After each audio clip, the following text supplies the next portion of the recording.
25 साल से मैंने तपस्या की है, ब्रह्मचार्य का व्रत का धारण किया है। इस प्रत्येक कार्यक्रम में मैं अपने आप को शामिलित होना चाहूँगी। जितने आए उतना अच्छा, अपना धर्म, सनातन धर्म पक्का हो जाएगा। ये वस्त्र मात्र वस्त्र रह जाते हैं, अगर अंदर की यात्रा आपने नहीं की हो तो ये सिर्फ ये ताम झाम रह जाता है। कि सर्वधर्मान् परित्यज्य मामेकं शरणं व्रज अहम त्वं सर्व पापभ्य मोक्ष्य ही एकमात्र सच। हमारे साथ हैं महामंडलेश्वर यमाई ममता नंदगिरी जी। अभिनय के क्षेत्र से अध्यात्म के मैदान में आई हैं और जिस तरह से ये जगह जगह पर जा रही हैं और लोगों का आकर्षण। आज आप आई हैं हरियाणा में, जिस तरह से आज महामंडलेश्वर पद का पट्टाभिषेक हुआ सोनाक्षी नंद जी गिरी महाराज जी का, क्या कहेंगी आप? इस कार्यक्रम में शामिल होकर कैसा अनुभव रहा आपका? देखिए, मैं इसी साल मेरा महामंडलेश्वर पट्टाभिषेक हुआ। अब मैं 25 साल से मैंने तपस्या की है, ब्रह्मचार्य का व्रत का धारण किया है।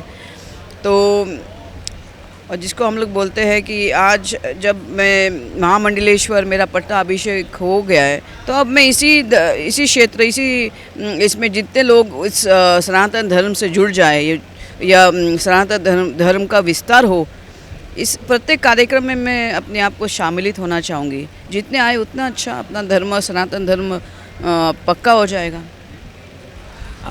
ममता जी, अभिनय के क्षेत्र में आपने एक अलग पहचान छोड़ी है। जो पीछे आप अभिनय जो बॉलीवुड में रही, आज आप आध्यात्म की दुनिया में हैं। कैसा अनुभव हो रहा है? एक वो पर्दे की दुनिया और एक ये अलग दुनिया है, लोगों के बीच रह के ध्यान, सत्संग, प्रवचन। देखिए, एक भौतिक जीवन होता है और एक आध्यात्मिक जीवन होता है। ये वस्त्र मात्र वस्त्र रह जाते हैं, अगर अंदर की यात्रा आपने नहीं की हो तो ये सिर्फ ये ताम झाम रह जाता है। वास्तविक ब्रह्म विद्या ज्ञान होना चाहिए।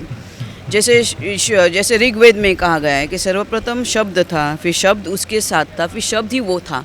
लेकिन शब्द के पलीकड़ की अवस्था है ब्रह्म विद्या, यानी भगवान की यात्रा, यानी भगवान के घर में पहुंचना। वो भी ध्यान द्वारा होती है, स्वाध्याय द्वारा होती है। लेकिन ऐसा कोई ज़रूरी नहीं कि आपने स्वाध्याय किया मतलब ब्रह्म विद्या ज्ञाता हो गए। आप सिर्फ ऊपरी हो गए।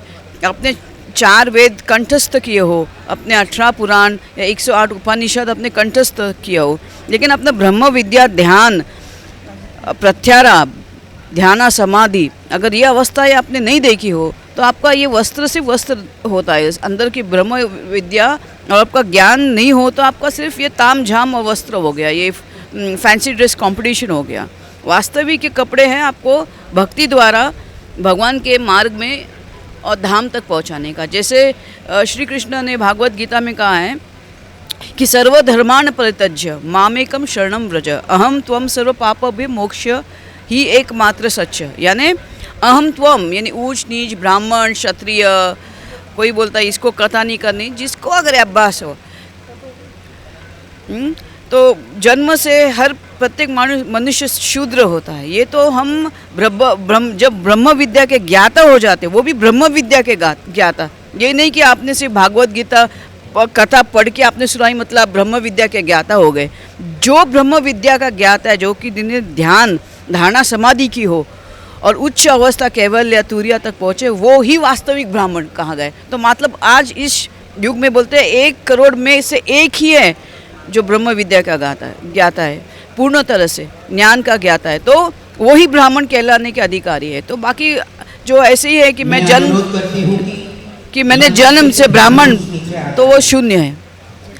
अंत में आपसे ये पूछना चाहूँगा कि आध्यात्म की जो आप ये ध्यान में रह रही हैं और जिस तरह आपने 25 साल तप किया, फिर जो आप पट्टाभिषेक हुआ आपका, लोगों को क्या संदेश देना चाहेंगी कि धर्म के मार्ग पर वो ज़्यादा से ज़्यादा आगे बढ़ें?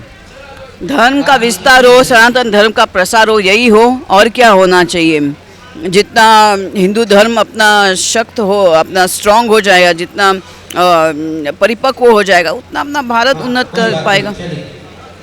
तो ये थी हमारे साथ महामयी ममता नंदगिरी महाराज जी, इनका कहना है कि जिस तरह से आध्यात्म को आगे बढ़ाया जा सके और आध्यात्म ही सत्य है और हर मनुष्य को आध्यात्म से जुड़ना चाहिए और उसी के लिए ये 25 साल से तप कर किन्नर अखाड़े से जुड़ी हों और सनातन धर्म को जितना मजबूत किया जा सके उसका ये प्रयास करेंगी। पंचकुला से ओम प्रकाश राय, भारत एक्सप्रेस।